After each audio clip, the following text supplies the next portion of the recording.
On s'intéresse maintenant à l'exercice de géométrie par rapport à une section d'un solide par un plan, le numéro 39, page 279.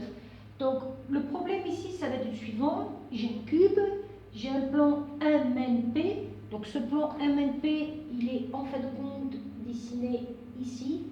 Alors, je vous rappelle que le plan, quand on le dessine, il a des bords finis, mais en vrai, les bords sont infinis. C'est juste une façon de le représenter. Donc MNP, et faites attention, dans le livre c'est légèrement décalé le point N, donc je le rectifie ici sur la figure. Et on vous demande de trouver la section que fait ce plan par rapport au cube. Donc je répète, je vais m'intéresser à, comme si j'avais un couteau à bord infini, que je coupais ce cube, il se couperait en deux parties. Et je le coupe comment? De telle sorte qu'il passe par les points MNP, ce plan. Et ces deux parties, je regarde ce que c'est, je regarde quelle forme de polygone ça a. Donc, on va vous aider dans cet exercice pas à pas. On ne vous demande pas de faire la section directement. Donc, on vous dit dans la première question, Q est le point de la droite CD, tel que la droite PQ est l'intersection du plan MNP, donc du plan rouge, et du plan BCD, donc du plan d'en bas. On vous demande de justifier pourquoi les droites MN et PQ sont parallèles. Donc vous voyez, hop, PQ, c'est à peu près comme ça. Bon, il faut que ce soit parallèle. Alors ça vient d'un résultat de courbe que je vous ai déjà expliqué. Donc dans le petit A, lorsque vous avez deux plans, P1 et P2 qui sont parallèles, comme le plan EFG et le plan ABC, EFG est parallèle au plan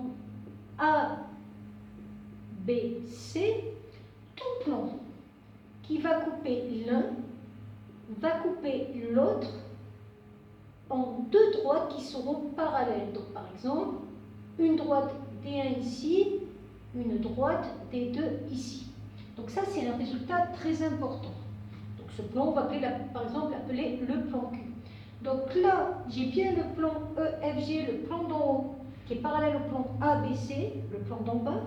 J'ai bien que le plan MNP coupe ces deux plans en deux droites qui seront donc parallèles. Et les droites qui seront parallèles par construction, ce sont les droites MN et les droites PQ. Donc si on ne vous avait pas donné le point Q, on aurait dû partir du point B, P, tracer la parallèle à MN passant par B, elle couperait l'arête DC en Q, et on a bien notre première section construite ici. Alors pourquoi je vous dis qu'on a commencé à construire la section? Parce que vous avez déjà deux parties de la section. Vous avez la partie du cube en haut qui est coupée en MN, et vous avez la partie du cube en bas qui est coupée en PQ. Donc on sait déjà que quand ça va se couper par rapport à ces deux sections-là. Donc on continue. On vous aide un petit peu après. On vous dit que R est le point d'intersection de EH et MN. Alors R, si vous regardez bien, il est ici. Il est à l'intersection de MN et de EH. Alors on a le droit de dire que R existe parce que les droites MN et EH sont coplanaires puisqu'elles sont dans le plan d'en haut et ne sont pas parallèles, donc elles sont séquentes. Et ce point R, si vous regardez bien, il est à la fois dans le plan MNP. Pourquoi? Parce qu'il est sur la droite MN qui est dans le plan MNP, mais il est aussi dans le plan latéral ADH. Et pourquoi il est dans le plan latéral ADH? Ben, tout simplement parce que s'il est sur l'arête EH, il est sur la droite EH. Droite EH est dans le plan ADH, donc le point R est dans le plan ADH. Donc ça veut dire qu'il va être à l'intersection du plan MNP avec la face ADH. Et donc c'est un début de la section. Mais il y a un autre point qui est à l'intersection de ces deux points, c'est le plan P, c'est le point P. Donc on va pouvoir prolonger la droite PR et on va voir qu'il y a une section qui se forme ici à partir d'un point qu'on appelle le point S. Alors comment vous allez le rédiger? On va le rédiger de la façon suivante. Donc c'est la question petit b. justifier la coplanarité de tous ces points. Donc, dans la question petit b, on sait que R appartient à EH et on sait que R appartient à Mn. D'accord? Donc ça veut dire deux choses. Ça veut dire que R appartient au plan EAD et ça veut dire aussi que R appartient au plan MNP. Le plan latéral gauche et le plan MNP. S, lui, on sait qu'il appartient... Alors S, on ne l'a pas encore construit, pardon. P, on sait qu'il appartient à la droite AD, mais aussi que P appartient aussi à la droite PN.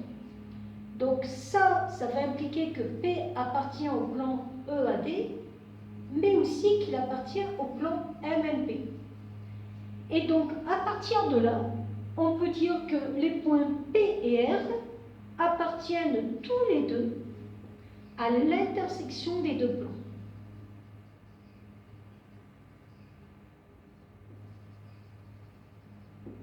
Et donc, automatiquement, ils vont pouvoir couper les deux plans en des points qui seront dans les deux points. Et donc, le point S, qui était l'intersection, donc S, qui était l'intersection de EA et de RP, appartient aussi à l'intersection de ces deux plans. Donc, les points qu'on voulait vous montrer, je ne sais pas si j'ai fait plus, EARP, on voit bien que EARP, eux, appartiennent tous au plan latéral ADH. Donc, j'en ai même fait un peu plus. Et donc, maintenant, on va vous demander dans la question C, on déduire la section du cube par le plan MNP. Alors, on a pratiquement tout terminé ici. Donc, on a déjà plusieurs sections qui sont dessinées. Donc, je vais vous les faire en gras. Donc, celle-ci, elle ne m'intéresse pas. Donc, la première section, c'est celle-ci. La section MN. La deuxième section, c'est PQ. La troisième section, c'est PS. Donc, là, j'ai déjà 3 côtés qui ont été coupés par ce plan. Je vois en plus que M et S sont dans le plan de devant. Ça veut dire que je vais pouvoir avoir une section ici, puisqu'ils sont dans le plan de devant, mais ils sont aussi dans le plan rouge. Je vois que Q et L sont dans le plan de derrière. Donc je vais pouvoir les relier, parce qu'ils sont à la fois dans le plan de derrière et dans le plan rouge. Et je vois que la section, elle se forme, je vais vous la mettre en couleur, c'est la section S, je vais l'appeler O, S, O, N, pardon, on l'avait appelé ce point, S, N, N, Q, P. Et donc cette section, c'est ce qui va se former quand vous allez couper le cube par le plan M, il s'appelait comment, MNP, et ça va donc être un polygone 1, 2, 3, 4, 5 côtés. Ça va être la section du cube par le plan MNP, un polygone à 5 côtés, c'est-à-dire un pentagone. Voilà.